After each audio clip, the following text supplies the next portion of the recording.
Hello everybody, this is Stephen Howson, this is Full Time Devils, this is the Full Time Review, this is your opportunity to have your say on the game this weekend. We've all had our say in the fan cams. We're going to cover the ground a little bit of the weekend's fixture. We're also going to hear from Jose Mourinho in the press conference. We've got United on YouTube where you guys have sent in videos, and we want more of those, so make sure you send those in when I give you the details later. And we've also got some of the best of the fan cams from this weekend as well. So let's talk about the game. There's three things that I want to talk about the game. There's three things that I want to hear from you guys about the game, and that is Lukaku, McTominay, and the formation. So you guys give us the comments of your thoughts and your opinion on those three topics, and we're going to keep coming back to those every single time, and we'll get the comments from you guys as well. So if you've got thoughts on any of those, Lukaku, McTominay, or the formation, start getting them in and I will start reading them out. So let's talk about the game then. So yesterday we saw Manchester United line up against Chelsea. When we first saw the starting 11, I've got to be honest with you, I wasn't the most positive. 1-1 was what I thought it was going to be, although I was like, if we play to our strengths, then I think that forward lineup can beat anybody. I think that forward lineup has got the potential to take apart any team. But the problem is that we hadn't played to our strengths in any of the big games. We managed to get a great result away at Arsenal by hitting them on the counter. We managed to do a pretty similar job with Tottenham at home. But as it stood, we hadn't really taken the game to someone and played to our strengths. We'd always tried to nullify what the opposition was doing instead of them worrying about us for a change. Now, what we saw yesterday with Jose Mourinho's lineup was that he went with something completely different. For the first 10 minutes or so, I thought it was going to be a 4-3-3 with Sanchez lining up on the right, Martial lining up on the left, and I was actually pretty pleased with that because one of my issues when I saw the starting 11 was that Martial being played on the right-hand side to accommodate Sanchez wasn't really working for me, and I didn't feel it was fair to move around one of our brightest stars in Martial to accommodate Sanchez when it wasn't really working. After about 10 minutes, it became clear that actually it wasn't a 4-3-3, it was more of a 4-4-2 diamond. And Jose talks about this in a press conference, actually, that in the first half, or the first half of the first half, the players was adapting to this new formation and didn't quite get it right. By the time we get to the second half, the players had actually got it right, and it was two banks of two. The formation was actually, I believe, after listening to Jose Mourinho's press conference, the old Brazilian formation of a 4-2-2-2. Now, the way Brazil used to play it is a back four, two holding midfielders, two attacking midfielders. Brazil did it best really with Ronaldinho and Rivaldo behind somebody like Ronaldo and whoever else they had up front. But the way it worked for Brazil, and the reason it was so successful for Brazil, is because the fullbacks they had at the time was Cafu and Roberto Carlos. So two central defenders, two number sixes. Kleberson was actually someone that they used quite a bit in this role. Two attacking midfielders, two more creative midfielders, and then two centre forwards, one of which being original Ronaldo. So Brazil had the sort of team to play it. I actually think Manchester United have got the team to play this. I don't think we've got the fullbacks for it though. I don't think our fullbacks are quick enough or productive enough in the final third. I think they're both a little bit on the safe side, and I don't think Ashley Young's defensive abilities are certainly up to the level of Roberto Carlos, let's put it that way. But I do think that this is an option, and a formation that is an option for Manchester United. The width is provided by those attacking fullbacks, and the strength is provided by the fact that you've got two holding midfielders. You can pull in two other midfielders, and they will split and act as wingers when needed, and also two very wide centre forwards, which gives the opposition defence quite a lot to worry about. So I hope that this formation now enters Jose Mourinho's little bit of bank of formations that Manchester United could use. So the way we deployed it yesterday, I'm sure you already know by now, was with Matic and McTominay sort of occupying as dual number sixes. Early in the game, it looked like it was going to be a midfield three. Matic was central in his usual number six, McTominay on the right-hand side as a bit more of a number eight, and Pogba on the left. Then it sort of came back round to where it was supposed to be with Sanchez dropping in to be a bit more of a number 8 rather than the 10 that it looked like he was in the first 15-20 minutes, and Pogba is sitting alongside him. And I thought he got the best out of Manchester United players for a change. Martial was still very wide, he was hugging the touchline quite a lot, and maybe something that needs to be worked on. But I think Lukaku's natural game is to often drift off into that right-hand side channel anyway. So I think if you mitigate one of the problems that I have with Lukaku's play is that I don't think he's in the box enough to really take advantage of what is going into the box, which to be fair isn't enough, then one way that you mitigate that is you have a second striker. So when Lukaku does peel off into the box, there's someone there to be able to get on the end of a cross, because Lukaku's crossing, as he proved again yesterday, is one of his best attributes. And it's a nightmare when he's the only number 9, because he's probably the best crosser of the ball that we've got in the final third, or the best regular crosser of the ball we've got in the final third. So partnering with another number 9, or an attacking player like Jesse Lingard who can get on the end of a cross, I think is a really good tactic for Manchester United to use, not just in the big games, but against everybody. I think this is a flexible formation that you can play against most of the teams we come up against. And I thought, we're going to talk about Lukaku. As I said, remember, we're going to talk about Lukaku, McTominay and the formation. So if you've got any comments on those, get it in the mixer, and I'm going to start reading the comments out very soon.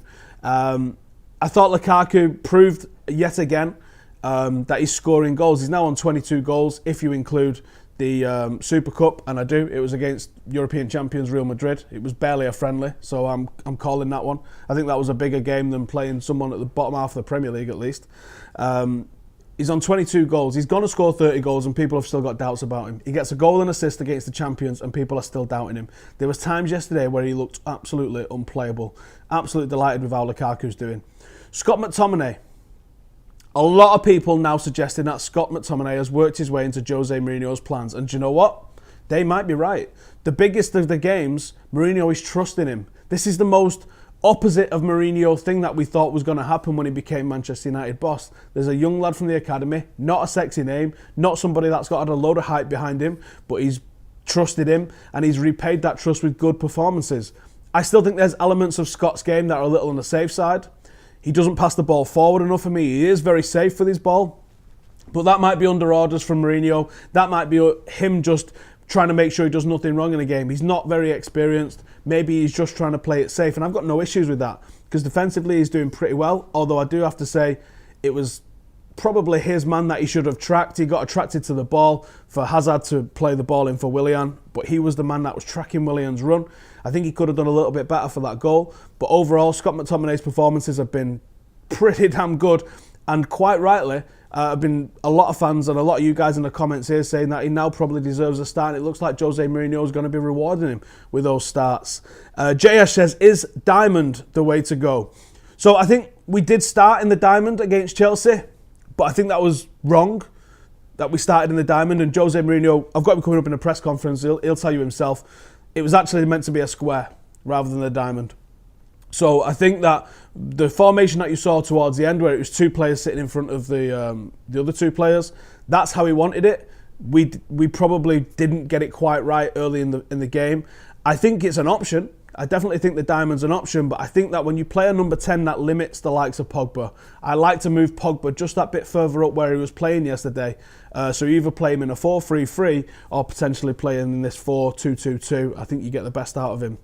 Toxic Mega Cunt, that's not the craziest name I've ever heard today, says Lukaku just keeps his head down and works hard. He's here to win trophies. Absolutely. Matthew Kaiser says Scott is class. Lindelof will become the best defender alongside Bay. All he needs is time. He's becoming more improved version of himself. When we signed him and the first few games that we had of him, there's definitely mistakes in him defensively, but I also think that there's a hell of a footballer in there to be played as well. John Robinson says, can we talk about Matic for a second? How good was he?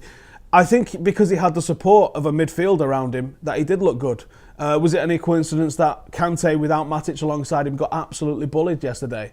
I don't think it was. Matic was fantastic. He was cleaning up. He was doing everything that you really want from an experienced number 6. So yes, John, I agree. He played absolutely fantastic. Stephen Thompson says, Big McT, pockets, Hazard. Great shift from the young lad. Absolutely, mate. He emptied his pockets last night, put his keys, his wallet, his phone and Eden Hazard on his dressing table.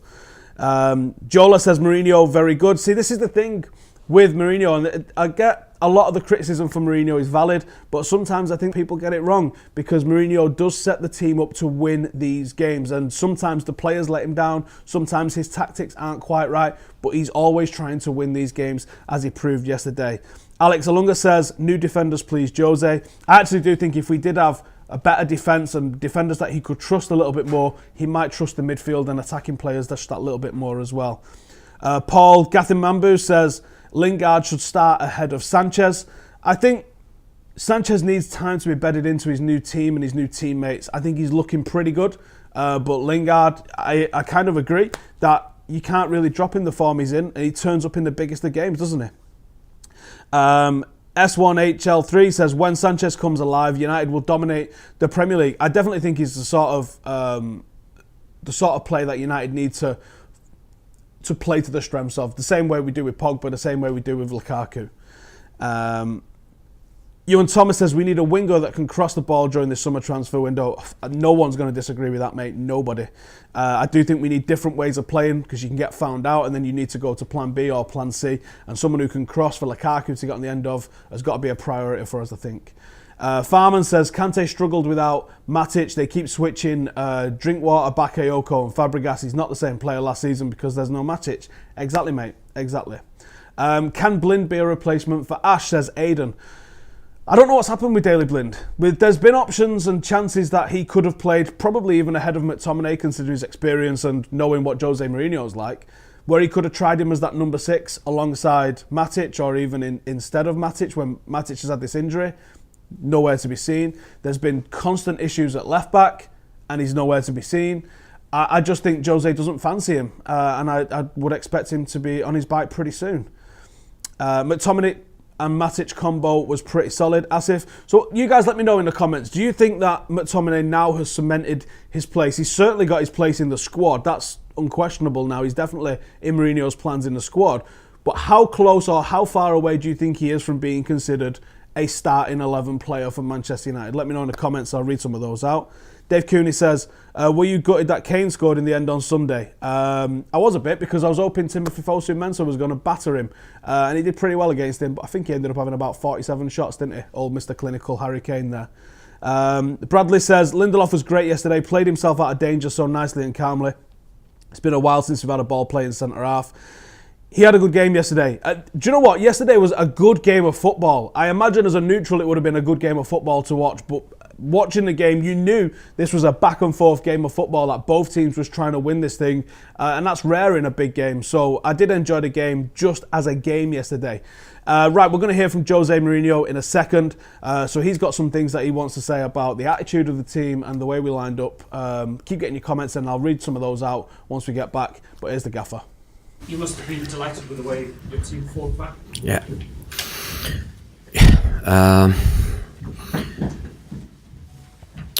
You can only win against the top teams with that humble attitude. We can be speaking about tactics and positions and football science, but I think to win against the big teams, and it happens when other teams, they beat us, like Newcastle, for example. The attitude has to be really special, and I think the players they showed that. The beginning of the game was blue. We took a little bit of time to adapt to some new positions on the pitch, the way we were playing.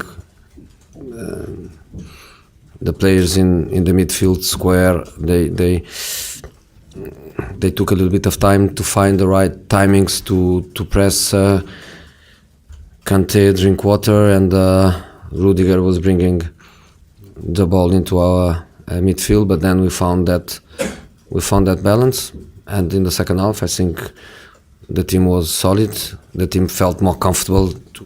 I think he played fantastically well. He had, in my opinion, the same start as the team. The team didn't start well. The team didn't start very confident, and happened the same to him. He was losing some balls in the first control. He didn't find the right timing to be in between Christensen and Rudiger and to press the man on the ball. He was a little bit lost, but then he went together with the team. The team was improving, and I think he finished the game, and probably people goes home with the image of that incredible sprint that could end in a goal, but end handed with the image of a team that gave absolutely everything to try to win an important match. You know, we managers, we want always the perfection. We are the best with the pen and the paper when we define our game plan, when we define our model of play. We are all the best, and everything is perfect. Then on the pitch, sometimes things are a little bit different. Today we decide to play against them with 4 in the back, not with 5, and to play with 4 in the back. The work of Scott and Matic was absolutely crucial in the control of Hazard and Willian positions, and even so we were not perfect because they are phenomenal players. And then we needed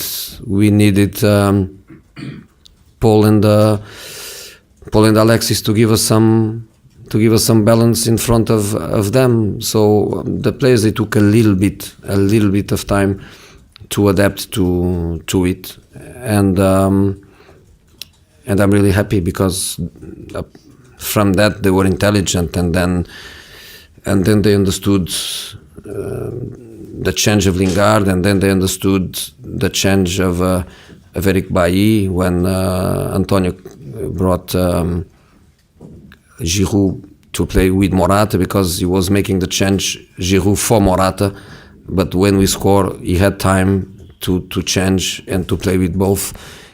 You know, the top 4, the top 1 is there and will be there. Arsenal really needs to win against City the next Premier League match, or then the distance will be too big for them, like it happened with us last season. Apart of that, as Chelsea, Tottenham, Liverpool, we are 4 very good teams.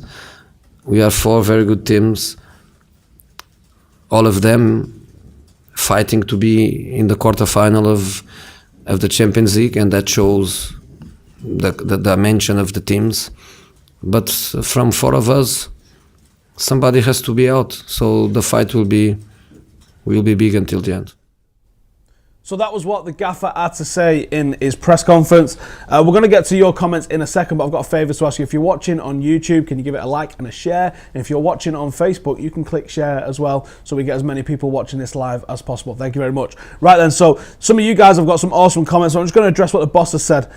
So he says, we can only beat teams with humble attitude. And I think what he's sort of saying there is, you have to consider what the opposition are going to offer as a threat. And I think he's carefully considered what Chelsea offered as a threat, picked a team and a formation to beat those, and obviously did.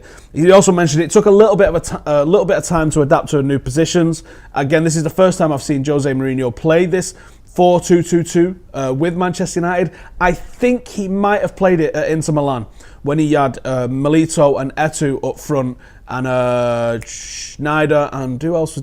I can't remember who he had alongside Schneider, as a pair of number 8s, number 10s. So I think he has played this before, but he's certainly not played it at United. I don't think he played it at Chelsea, where he definitely favoured the 4-3-3. So he says, took a little bit of time to adapt to new positions, but he definitely says it was a midfield square, and we used Matic and Scott for, they were crucial for Hazard and Willian, and Paul and Alexis bringing a little bit of balance in front of them. He also says it's a big fight to the end of the season, which tells me that Champions League qualification through the league, and obviously not putting all our eggs in the can we win the Champions League basket, which is probably a sensible thing to do.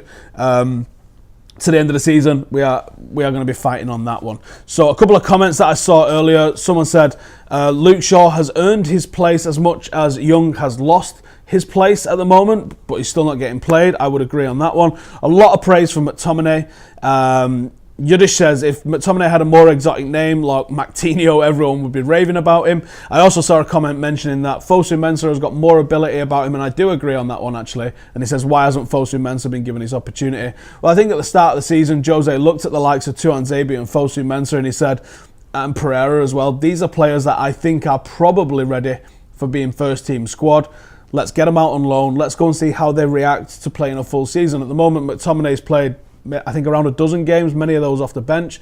So you would want the likes of Fosu Mensah to be getting more than that. And I think he's had an excellent loan over there at Crystal Palace. I think he's really showing everybody the ability that he's got, and I fully expect Fosu Mensah to come back from this loan and become part of the first team squad. And I think if United sign a couple of midfielders, Tony Cruz is somebody that's been rumoured with Manchester United.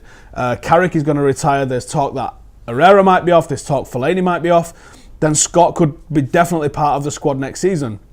If we sign a couple of players, maybe he thinks that Scott, it's time to go out on loan somewhere. He might not. He might think that he's already getting enough game time and he'll get even more next season. So I wouldn't be shocked, surprised or upset if he went out on loan to somewhere that was going to play him week in, week out. James Guinness says, if we're going to start playing a 4-2-2-2, we should be looking more at Fabinho than Savic.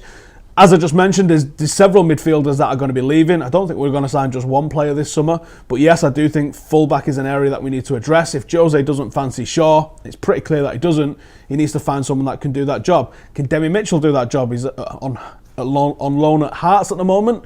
He's had like 3 man of the matches in 5 games or something. He's really pulling up trees. Has he got the energy and the ability to be able to do it? Maybe he has. Maybe there's another left back that he's got in mind. Maybe someone like Alexandro of Juventus is someone that we're looking at for that.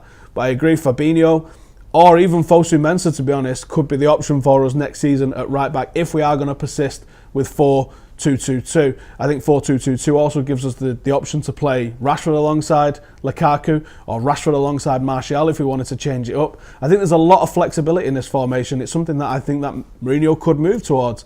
Satish says, Fosu to replace Darmian. Well, to be honest, mate, I could replace Darmian for the amount of times he's played this season.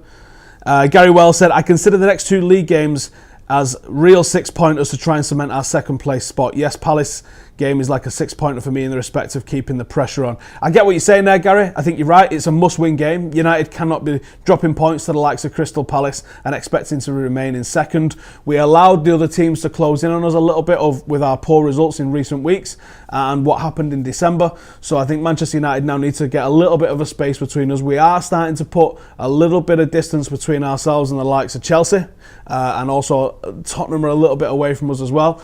If we can do the same with Liverpool and almost be on our own little island out there in second place, then I think Jose Mourinho's in a good place to really take the latter stages of the Champions League seriously, because ultimately that's probably going to be our best option for having what we would consider a good season now, isn't it? Getting to those latter stages of the Champions League.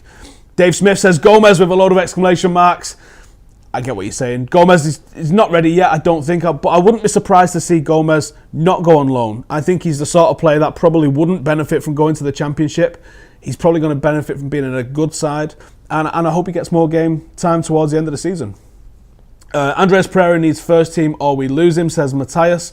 I don't think Pereira's had the best of loans, certainly not the loan that he had last season where we thought he was going to come back and push for a first team place. What will happen with Pereira will happen. Lingard should start more, says Shazad. What a turnaround in fortunes that is for Jesse Lingard. Like I said, turns up in the big games, scores in the big games, does everything right. BGB says, would love to see Angel Gomez get a run for 20 minutes rather than 2 minutes. Well, I think you bring them in slowly, young players, especially young players that are as small as Angel Gomez. You bring them in and see how they cope. Gomez has now got a few games to the under-23s, and the difference in size between him and the players that he's playing against is quite noticeable. One benefit of that is he gets fouled a hell of a lot, and he's deadly from free kicks. So it almost is it's not a good thing for those teams to be fouling him, because they give him an opportunity from a set piece where he is absolutely lethal. I think he could come in and do bits in the first team, and as if we can cement ourselves in second place and not have as much pressure on us, like being in a real dogfight to make sure we're finishing the second or third position, then I think Jose will find a way to bring in Gomez and possibly even Tahith Chong, who is absolutely playing out of his skin at the moment. Busby Legend said we should start Lingard and rest Sanchez next game. Maybe we'll see that. There might be a little bit of rotation. Vinay says enough for Young now, give chance to Shaw. Do I think Sanchez playing as a left back is a good idea, says Mark. What? Remember, with 3 things that we're talking about today is Lukaku, McTominay and the formation. So get your comments in on those. Matthias says, what happened to the Dutch player in our academy? Tahith Chong, as I just mentioned, that was the geezer. Sammy says, if we can get one midfielder in the summer, who do I prefer? I would love Toni Kroos. Because in my head, still 4-3-3 is the formation for Manchester United. And I think a midfield three of Toni Kroos, Matic and Paul Pogba would be absolutely fantastic. Matthew Hall says he stepped up and performed well. Not going to set the world alight, but he's only going to get better. And we should be buzzing. He's getting a chance. Obviously talking about McTominay. Remember, that's one of the things that we want to talk about today. McTominay, yeah, I don't think Jose Mourinho is getting the praise. Can you imagine the fuss that would have been made out of Guardiola if he'd have played one of their world-class potential talents that they've got in a massive game or even in the cup final? This was against the champions in a real bitter dispute that you've got going on between Conte and Mourinho, and he has the balls to play Scott McTominay from the start, who does a fantastic job on Eden Hazard. Just think about that. Eden Hazard gets pocketed by Scott McTominay, a young, inexperienced player from Manchester United's academy, with Jose Mourinho as boss. I remember all the articles saying United might as well close the gates of our academy once we signed him. How wrong they were. Comba says Scott is the man. Ayan says Matic needs a rest before Sevilla. Ebenezer says Lukaku top scorer next season. Palace away is a tricky fixture, says Mihir. Right then, we have got the best of the fan cams coming up for you, so make sure you check this out. Have a listen to what some of these guys are saying, but remember, I want the comments on the formation, Lukaku and McTominay. Let's see the fan cams. Keith, how are you feeling after that 2-1 win? Buzzing, mate, buzzing. We deserved that today, didn't we? Yeah, mate, yeah. McTominay's gone in the changing room, emptied his pockets, out popped Eden Hazard. Out popped Eden. Eden Hazard, full out of Listen, nothing's wiping the smile off my face. Webby, how you feeling, mate? Done it, didn't we? What did I say today? Changed me bet first time ever. Sent it on 2-1. Hey! Double win. I always go 3-1. Whoever we play, could be Q Alexandra or Real Madrid. But today I went 2-1. So the beers are not on me. It's Gary Thompson who's watching. Good night. Absolutely, great game. Thought we were really good in second half. Absolutely superb. How can he score a header? He's 5 foot on a fagged him. Hey, listen, honestly, without a shadow of a doubt, it's Lukaku. Make stuff It's for Lukaku without a shadow of a doubt, because listen, they've questioned him. They asked him, they said, he can't do it in big games. He ain't done it against the top 6. He ain't done it against no one that has a worthy name. What about today? This is Old Trafford. What about today? This is Old Trafford. Listen, Lukaku showed them. This is why he came to Old Trafford. This is why he came to Manchester. This is why Manchester is red.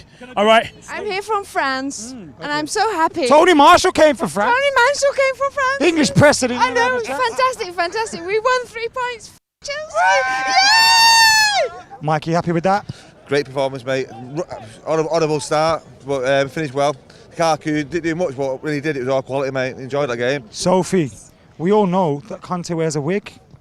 Oh, stop it. Who cares? Listen, I'll give you credit. Second half, you were much better. I mean, everyone's saying you don't score against big teams. You got the assist against But Chelsea aren't a big team, come on. Oh, true. We put it on Chelsea. That equaliser at the end of the first half, it obviously, it picked us up. But second half, we put it on him. There's only one team there to win it today in the second half, and that was us. Who was your man of the match today and why? I'm going to give my man of the match to Jesse Lingard just because he comes on and he scores the winning goal. You know what? People think that he doesn't really make much of an impact, but he come off of Sanchez, and you know what? Sanchez didn't really do much all game. It's like you thought, when's he going to actually do something at Old Trafford? Like, we've paid this much money for him. He's come on a free. What? Free? Well, yeah, he's come on a free, but he's paid Mickey for him. Yeah, we paid Mickey for him, but it's like Lingard comes on and he gets the all-important goal, and that's all that matters for us, doesn't it, really? So I'll give him man of the match. Another good thing today was being able to play Martial on the left and Alexis on the right and getting the best out of them together. I think they'll get it together. It'll take a bit of time, but it's nice seeing that Rom's coming into it slowly now. McTominay stuck to him well today. Yeah. Kind of did that Herrera job of last season, didn't he? Yeah, I noticed that from the start. He was on his shoulder the whole time, and I think you got to congratulate him for that. Hazard's a quality player, and to sit on his shoulder and mark him like that and do a good job in the game, I think you got to congratulate him. He has been playing well, and he's settled in. He's proven himself in the team. That's what we want. Youngsters coming in, proving themselves, like Rashford. Very good win. Fantastic play like that, play like we did in the second half. We can win the league next season. We can go on to do great things. Just what it is. Big shout out to Victor Lindelof as well. He had a terrific game, and he's I'm so sorry for him in that first half, playing with them idiots at the back. That was what we came here for. I'll say this, if Scott McTominay can keep that form up, we don't need to buy big in the summer. He played proper. He was so decent. He didn't lose the ball once. He had Hazard in his pocket. You got to think this is a good team. They beat us away from home. and they are up there. They're doing well in the Champions League. They shut out Barcelona, but for the Messi goal, and played really well in the midweek. So we've got to think that there's two teams playing in this game, and we really have done a really big job here to get that second goal, especially. Mike, you happy with that? Great performance, mate. Honourable start, but finished well. Lukaku didn't do much, but when he did, it was all quality, mate. Enjoyed that game.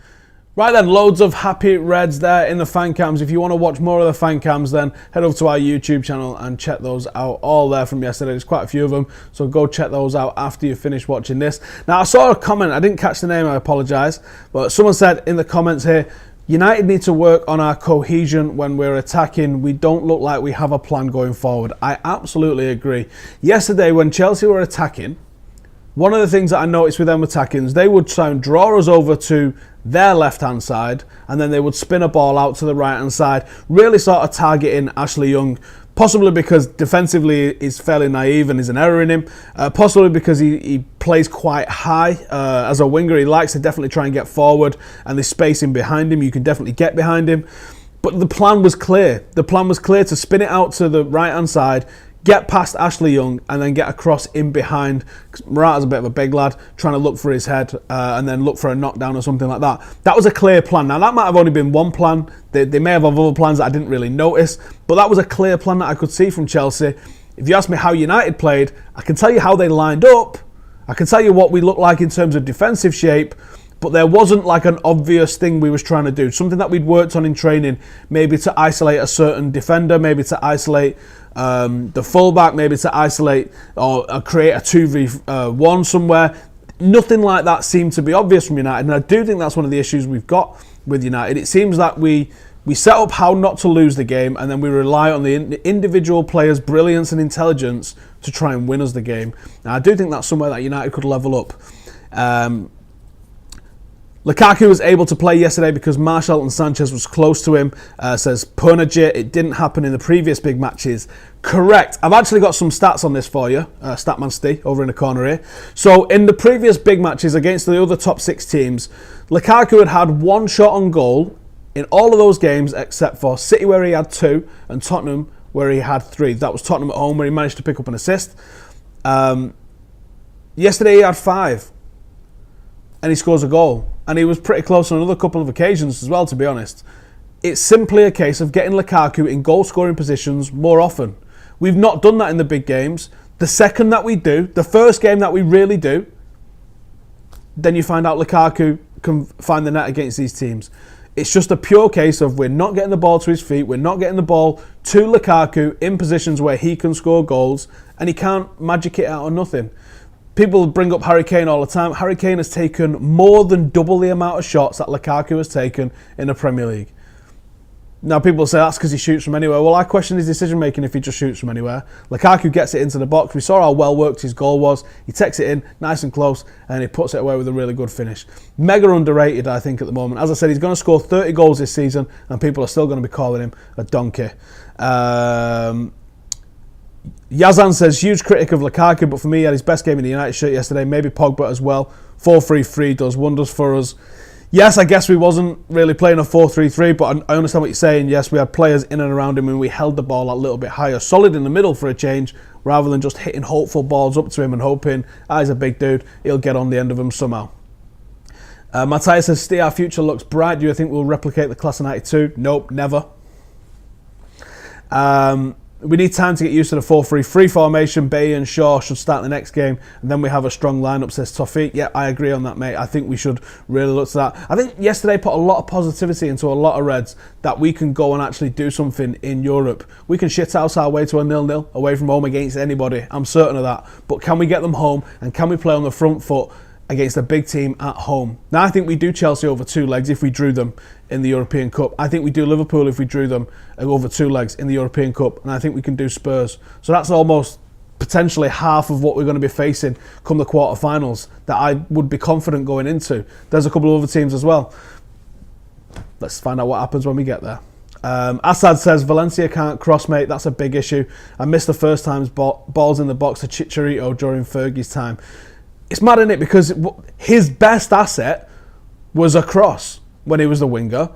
Now you think he gets a little bit more time being a fullback because of the overlap that he's going to get, and he's just reluctant to cross. I don't get it. He does have the ability, he's just reluctant to do it. The media is biased against United, says Akash. You won't see any arguments from me on that one, mate. What happened to Baye? Why isn't he starting, says Mihir. Baye is coming back from injury. The word was he was going to be fit for the Sevilla game. He come on and got, what, a minute or something like that. I definitely think we're going to be seeing more of him, but maybe Jose's easing him in, because I think the last time he came back from injury, we brought him back possibly too soon. He got injured again. He's not really played a hell of a lot of football for United, to be honest, and he's easily our best defender, so let's ease him in and make sure we get him to the end of the season this time, I reckon. Where does Marshall play? Old Trafford, usually. Darius says Chelsea aren't beating Barcelona. Well, they have in the past. Let's just say that. They have in the past.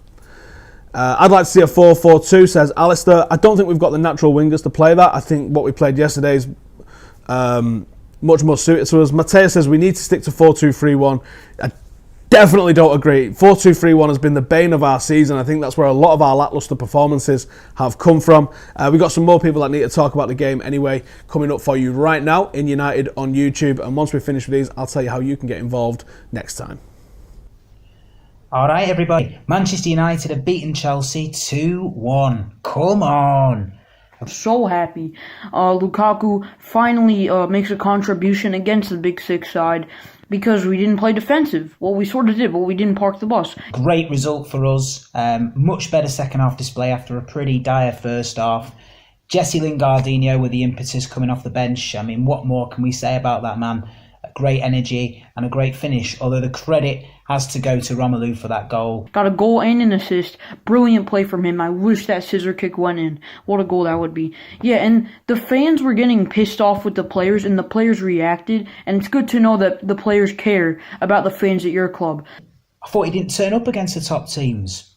I thought he was brilliant, absolutely brilliant for United today, and hopefully that'll give him confidence going forward. And in the defense, Lindelof was commanding. He was great. Matic won every tackle. Pogba probably his best game in a red shirt. McTominay was brilliant, absolutely amazing. What a revelation he was in this game. Couple of points, not to end it on a downer, but when are we going to actually see a good corner taken for Manchester United? I haven't seen a good corner since, I don't know when, David Beckham played for us. And please, I know Howson hates on Ashley Young, but how is he starting regularly ahead of Luke Shaw? Come on now. Let's get that changed up, Jose. Wow, just brilliant performance. Anyway, great result for United, and let's hope we can crack on from here. Right then, that's what everybody had to say in United on YouTube. If you'd like to get involved in United on YouTube, then all you got to do is send us a 30-second clip. Don't send us 27 minutes. We ain't got time to edit none of them on a Monday morning before we do this. So 30-second clip, send it to fulltimedevils@gmail.com. You can find all the details for that in the description. So make sure you do that if you want to get involved. We're going to be back for the Brighton game because of the timings of some of the fixtures coming up. So make sure you're involved after that. If you're watching on Facebook, do us a favour, give it a share and a like. And if you're watching on YouTube, same thing. Give us a like, give us a share. Much appreciated. So let's have a look at some of the things that the lad said then. So Gordon mentioned that we was dire in the first half.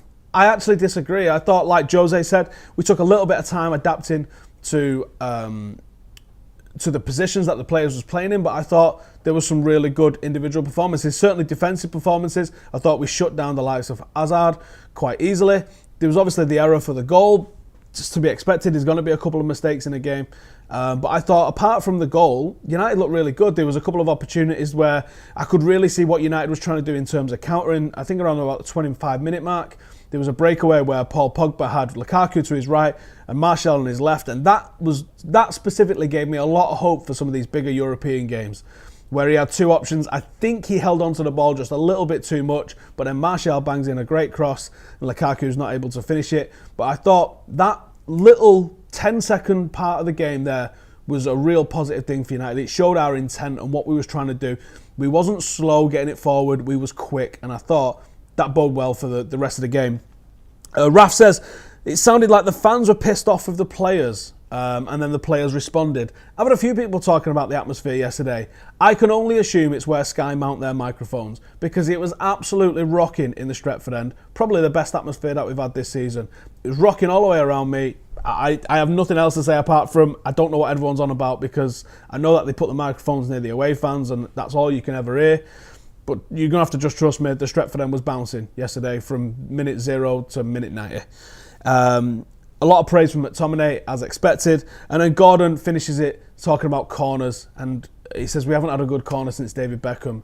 It's almost laughable. Players come to Manchester United with an excellent delivery like Sanchez and then can't beat the first man. Why can't we beat the first man on a corner? Does anybody know? Can anyone get us in the comments and tell me? Can we get like a special teams coach that can just teach us how to take corners? It's absolutely laughable. I don't even get excited. I know you often see a crowd, don't you, get up for it when you get a corner. Everyone's like, come on, and gets on the feet and like, no, not excited. It's going to hit the first man. There we go. Nice one. Corners at Manchester United are an absolute joke at the moment. We was pretty decent at them at the start of the season. How that's changed, why that's changed, I don't know, but we're absolutely garbage at them at the moment. Right, let's see what you guys are saying in the comments. Remember, we're talking about McTominay, Lukaku, and the formation. That's the things that we want to talk about today. From what I've seen, we played a 4-3-1-2 with Alexis behind Marshall and Lukaku, says Marius. If you listen to what Jose says at the start of the video, that's what he's talking about when he says we wasn't quite used to the positions. And it eventually became a box with basically a pair of 6s and a pair of 8s just in front and behind each other. Ebenezer, Alexis, better than Mickey on their worst day. I think he offers you a lot more defensively, even if he's not performing going forward. Absolutely. Mr. Ad says Juan Mata good at corners. Here's a point for you. If we're going to persist with 4-2-2-2, where does Juan Mata play in that? Short is garbage, says Christian by choice. I don't agree. We can't take corners anymore because Phil Jones isn't taking them, says Yazan. We need a natural left-footed winger and more midfielders. I think wingers that are on their natural foot is the one that we need. Completely agree with the corner thing, says Sarath. Rooney was good at taking corners though. He's an Everton player. I don't reckon they'll let him come back just to take corners for United. Rashford was taking corners, says Stephen. I think Rashford levers them a little bit much. I think that's his default setting for all set pieces. He just absolutely belongs them and up to the best. He's certainly not the level of corners that we used to see with Beckham or even Scholes. Blin can take a mean corner. He does, but like we said earlier, the guy's just disappeared from the face of the earth. What's the reason for Bailey not starting, says Christian? As we said earlier, he just can't be match fit. I would love to see him back. He needs to be match fit, clearly. And I'm hoping the next couple of weeks he gets that match fit. I'd love to see him against Liverpool. I think we're going to need him. Adam says, still waiting for Lukaku to score against a big club. Well, I mean, he scored against the champions. I mean, what more do you want? You can say Manchester City, because they're not a big club. Spurs, not won a title in colour, so they're not a big club. Arsenal, who's the big club? Chelsea are about the biggest, really, aren't they? Why are we taking so many short free kicks? Because no one can whip it in, I assume. Is 4-2-2-2 the same as 4-2-4? No, because 4-2-4 is 4-2-4 and 4-2-2-2 is 4-2-2-2. Opinion on Marcus Rashford not getting game time. I think people are just panicking. Look, here's what happens all the time. Did you see that absolute nonsense last week about Paul Pogba? That he's got a £53 million release clause? Just think about it for 5 seconds. Manchester United, one of the most commercially successful clubs in the world. Do you think when we signed Marcus Rashford, we put into his contract, I tell you what, you can go back to where we've just bought you from for half as much? Do you honestly think Manchester United put that into his contract? No. They might have put a release clause in for 500 million, but it certainly wasn't going to be for 53 million. There's absolutely no way United are going to do that. All the stuff that you're seeing about Marcus Rashford, it's exactly the same. Stick it in the bullshit bin. It's absolute nonsense. Marcus Rashford has still played more football matches than anybody else at Manchester United. He's got a muscle injury at the moment. He's coming back from it. He featured on Wednesday night. People completely forgot about that. He was about to come on at some point yesterday, and I guess they changed their mind. Marcus Rashford is getting plenty of game time. He's developing fine as a footballer. You've got to remember how fast and how far he's come in such a short space of time. He's played a hell of a lot of football. Maybe Jose's just taking him out, and he's going to feature a bit more towards the end of the season, especially as we've got a player that needs settling in as well. So I'd relax. And just 99% of the shit that you see about United is just that. It's just shit.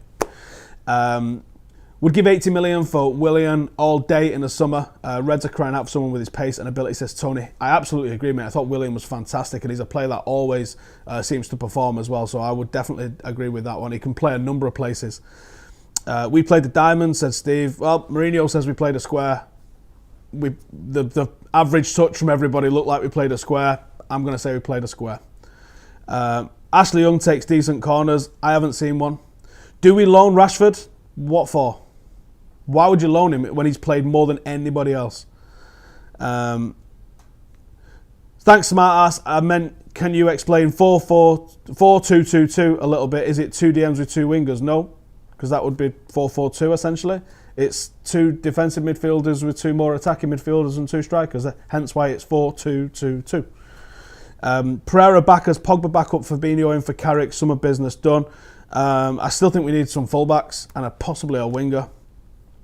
Marco says, a big fan of Marshall. That said, I thought he was poor yesterday, needs to improve. He's running in behind. If he combines that with his current style, we'll become unstoppable. People basically just talking about transfers at the moment. So what we're going to do, I'm going to wrap it up right there. Now, if you guys want to get more in, then get your comments in after the video goes up. If you want to get involved in United on YouTube, as I said, we're going to be back in a couple of weeks because of the Sunday night fixtures. It's a bit difficult to get this out on a Monday morning, ready in time. So if you want to get involved, we'll tell you when and get them in for that game. I think it's after Brighton on the Monday. 30 seconds, please. No intervals and 30-minute long videos. Get your comments in. Subscribe to, well, it's YouTube's biggest United channel for probably about another 24 hours when United overtakes us. So make sure to subscribe if you're new around here. Hit the notification button because YouTube doesn't give you every single video. And we will see you in the next one. Thank you for watching. Laters.